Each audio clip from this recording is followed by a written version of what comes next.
friends, and welcome to the LARP House. This week for you we have the contents of a makeup kit of a staff member for a LARP. So if you're doing a lot of makeup for a lot of NPCs, this video is for you. I'm going to talk about some brands that I prefer, what to look for, and tools that you will definitely need on hand. So the stuff that I have in my makeup kit is accumulated over a couple years of doing this, and I really have some things that I've tried and didn't like, and some things that I've tried and I've loved. So I will talk about those. Let's get to it.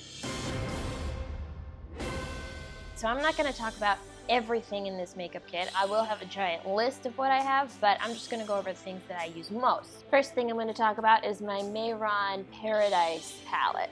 It's this guy. This was like $78 or something, but honestly, I don't use all of these colors. The colors I use most often are the greens, the gray, sometimes the red, and definitely the black. And they're like $10 a piece, and just this green has lasted me a year, maybe, of painting orcs, so I highly recommend this particular brand. Again, it's Mehron Paradise Aqua Makeup. It's wonderful. I use it when I paint myself green because I like to do that for no reason, often. Now these colorful palettes that you saw on the table are really, they're my bread and butter for coloring people's faces. This is just Ben Nye cream makeup that I have smashed into a view set palette. So I have my palette for lips, but Ben Nye cream makeup works great for lips because it's so waxy. It doesn't exactly stay on all day, but if you powder it, it's actually not bad lip color. I have two different kinds of sealer. I have Ben Nye Final Seal and Mehron Barrier Spray. Honestly, I haven't noticed a huge difference between the two. Rigid Collodion. Oh man. This stuff is okay. If you put it on parts of your face that don't move very much, it'll make great scars. And if you put it on your lip, it'll really indent your lip if you want to have like a busted lip look. It's pretty good for that, but it will flake off any part of your face that moves. So if you really want to have like a gnarly scar on your mouth or something, you either want to paint it on or use like Prosthetics transfers or like the actual prosthetics for it. Now I have here a wide variety of blood.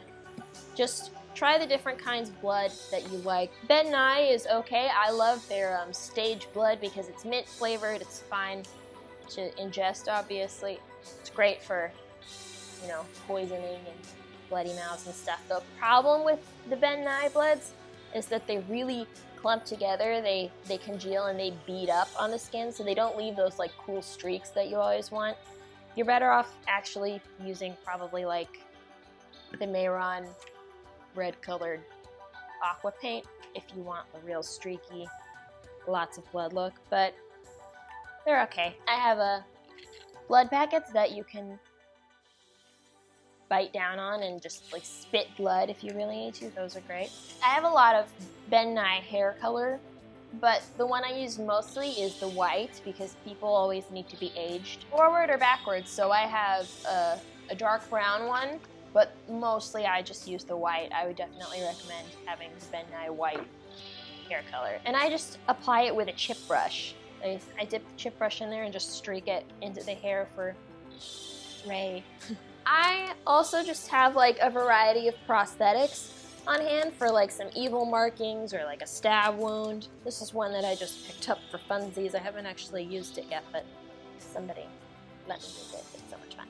Yeah, just like demonic skin carvings and stuff. Some of these I made myself, some of these friends made, some of them I bought. There will be a link to the prosthetics from the LARP House that you can buy in the description. Always have some elf ears on hand. I usually have more, but they get used so much that I frequently lose them to people forgetting to give them back to me, so which is fine. It's fancy sparkly leaves for gluing onto, you know, fairies and forest spirits and stuff. Lots of different types of glitter. Lots of it. I have Ben Nye Aqua Glitter. It's pretty cool. It doesn't really say that it has latex in here, but if you are allergic to latex, you will have a reaction, so be careful for that. Large hairbands to hold people's hair back while you do their makeup. This is really important because you really just don't want to be like painting makeup onto people's faces and get their hair stuck in it. It's not a good time for anyone.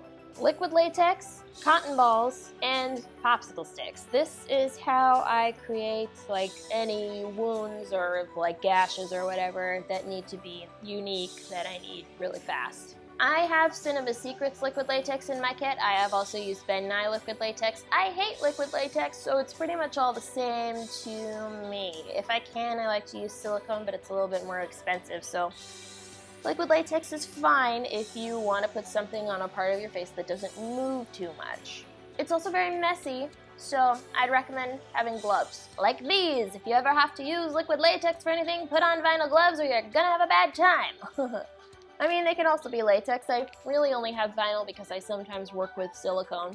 Not really on site at LARP though, but I do make prosthetics out of silicone. And you know, you gotta handle those and glue those on, and sometimes you glue them on with other silicone, or you know, you could just use Crozate or a silicone glue, but these are the scale patch. Baby wipes. Baby wipes are super important.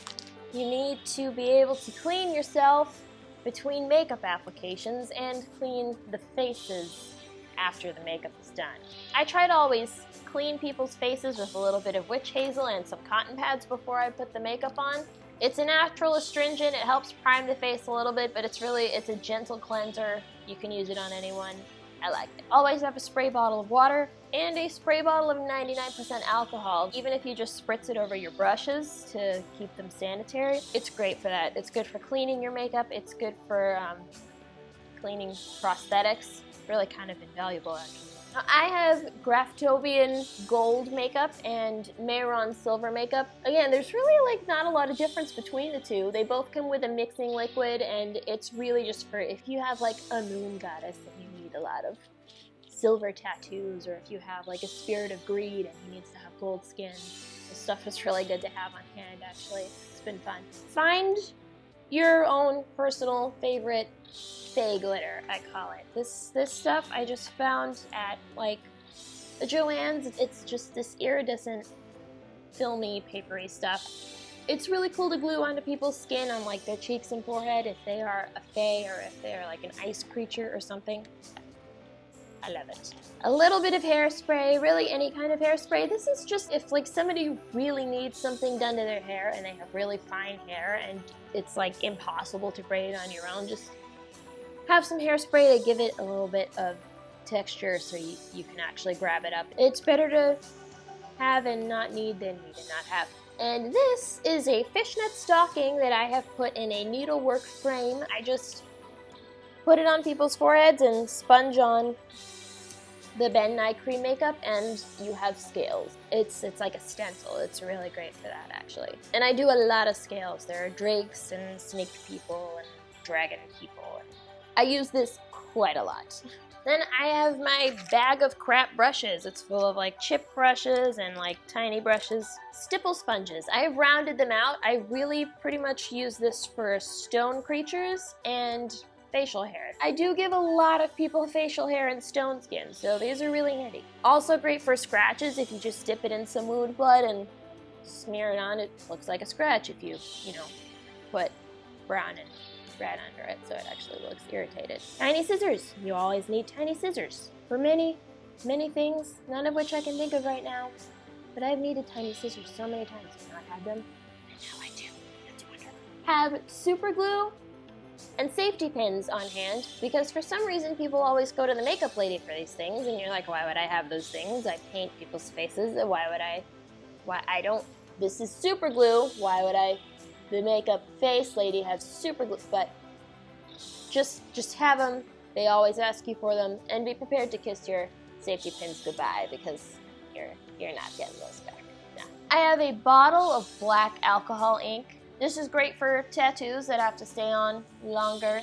This particular brand is a little bit gray. It's a little bit watery, but double layer it and it's fine. And this is my alcohol ink palette. If you need something to stay on all day, this is what you want to use.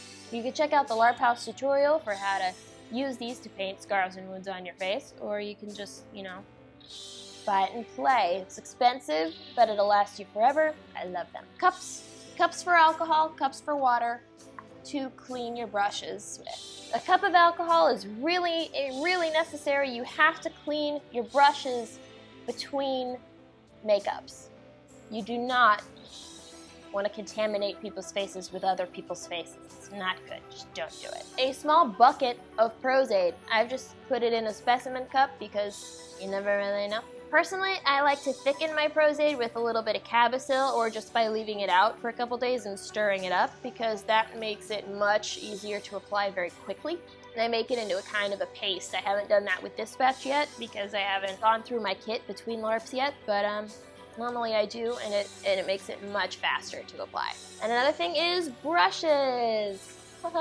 So these are my personal makeup brushes that I have just added my LARP brushes in with, but really the main brushes that I use are the chip brush that you saw earlier, a thin paintbrush, an eyeshadow brush that I use in cream makeup, and this teeny tiny detail brush. For the Paradise palette, I use a foundation brush to put it on, but if I have to cover someone's entire body, I just use a blush brush. It really helps to get like an airbrush, no brush streaks effect without an airbrush because you can't take one of those camping. So really those like 4 or 5 brushes are the only ones I use. So that's it for this week, nerds. That is how I make the makeup magic. Tune in next week for a tutorial about how to put Viking braids in your hair with the hairstylist Nicole Larson, who is a fellow history nerd and Renaissance enthusiast. Don't forget to check out our Etsy store and our Patreon page. We really do depend on you guys. We are also on Twitter, Tumblr, and Facebook. Like us, subscribe to us, fight with us. So, hey. Falcor. Fuck off. I love you. Go away.